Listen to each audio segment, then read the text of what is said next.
मित्रों नमस्कार, आप सभी का स्वागत है समसामयिकी के इस नए वीडियो में। यह जो पिक्चर आप देख रहे हैं, एक झील के ऊपर सोलर पैनल लगे हुए हैं। आइए जानते हैं ये पिक्चर कहाँ की है, बहुत ही महत्वपूर्ण है।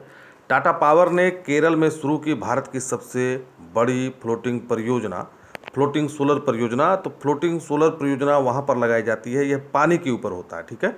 जैसे कोई नदी है, झील है, तालाब है, नहर है, उसके ऊपर यह फ्लोटिंग सोलर परियोजना लगाई जा सकती है, जिससे उसके नीचे का पानी का जो उपयोग है वह मछली पालन या सिंचाई के लिए किया जा सके, और उसके ऊपर जो सोलर पैनल लगाया गया है उसके माध्यम से हमें बिजली मिल सके। टाटा समूह की company Tata power solar system ने केरल के कायमकुलम में जल क्षेत्र में बनाई गई भारत की सबसे बड़ी फ्लोटिंग सौर परियोजना का परिचालन शुरू किया है। यह 350 एकड़ में फैला हुआ है। तो आपसे परीक्षा में पूछा जा सकता है, कायमकुलम फ्लोटिंग सोलर परियोजना कहाँ पर स्थित है? तो आपका जवाब होना चाहिए केरल में। दूसरा प्रश्न यह बन सकता है कि टाटा पावर ने कहाँ पर देश की सबसे बड़ी फ्लोटिंग सोलर परियोजना शुरू की? तो उसका आंसर केरल होगा, ठीक है। यह परियोजना 350 एकड़ की है। चलिए आगे बढ़ते हैं। ये जो अगली खबर है, आप देख रहे हैं कि भारत ने 3000 मीट्रिक टन गेहूँ अफगानिस्तान में सहायता हेतु भेजी है। अफगानिस्तान में इस समय भूकंप आया हुआ है, बहुत सारे लोग बेघर हो चुके हैं, और इस मानवीय सहायता के माध्यम से भारत अफगानिस्तान में दोबारा दाखिल होना चाहता है और अपनी पकड़ जो है अफगानिस्तान के ऊपर मजबूत करना चाहता है। चलिए अगली खबर है जो कि बांग्लादेश से है। A great dream of a nation finally fulfil, ठीक है। तो एक पद्मा ब्रिज है जो कि बांग्लादेश में बनाया गया है, जो कि बांग्लादेश का सबसे बड़ा ब्रिज है। पीएम शेख हसीना ने बांग्लादेश के सबसे लंबे पद्मा ब्रिज का किया उद्घाटन। तो आपसे परीक्षा में पूछा जा सकता है कि अभी हाल ही में पद्मा ब्रिज चर्चा में रहा, तो यह किस देश का ब्रिज है? भारत, नेपाल, भूटान, श्रीलंका, बांग्लादेश। तो आपको इस ब्रिज का यह ब्रिज कहाँ पर है, तो यह बांग्लादेश में। आपको यह फैक्ट याद रखना है, ठीक है। चलिए आगे बढ़ते हैं हम लोग। देखिए ये काफ़ी महत्वपूर्ण क्वेश्चन इस टॉपिक से बन सकता है, ठीक है। स्वामित्व योजना, स्वामित्व योजना उत्तर प्रदेश में शुरू की गई है, और यह योजना है कि लोगों के घर का अधिकार विलेख दिया जाए घरौनी के नाम से। तो यूपी में सीएम योगी ने स्वामित्व योजना के तहत 11 लाख घरौनियों का किया ऑनलाइन वितरण। तो स्वामित्व योजना किससे संबंधित है? अधिकार विलेख, घरों के अधिकार विलेख से संबंधित है। आपको यह फैक्ट हमेशा याद रखना है। लखनऊ उत्तर प्रदेश के लोक भवन में शनिवार को आयोजित एक कार्यक्रम में मुख्यमंत्री योगी आदित्यनाथ ने स्वामित्व योजना के तहत 11 लाख ग्रामीण आवासीय अधिकार अभिलेख घरौनी का ऑनलाइन वितरण किया।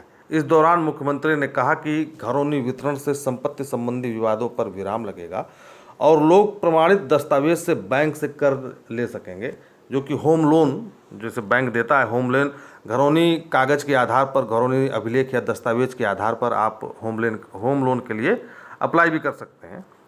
आगे बढ़ते हैं। तो इसे याद रखिए, स्वामित्व योजना क्या है? स्वामित्व योजना है एक आवासीय अधिकार अभिलेख से संबंधित है, ठीक है ना। लोगों को एक दस्तावेज दिए गए हैं जिससे उनके घर पे जो उनका राइट है उससे पता चले। यह खबर काफ़ी महत्वपूर्ण है। आप देख रहे हैं ये एक सैटेलाइट है और यह बुध ग्रह है, ठीक है। सूर्य के सबसे निकट बुध ग्रह की सतह पर देखे कई गड्ढे, ताज़ा तस्वीरें आई सामने। यूरोप और जापान का एक संयुक्त अंतरिक्ष मिशन जिसका नाम है बेपी कोलंबो हाल ही में बुध ग्रह की सतह से 200 किलोमीटर पास पहुंच गया था, जिस दौरान सैटेलाइट ने तस्वीरें ली।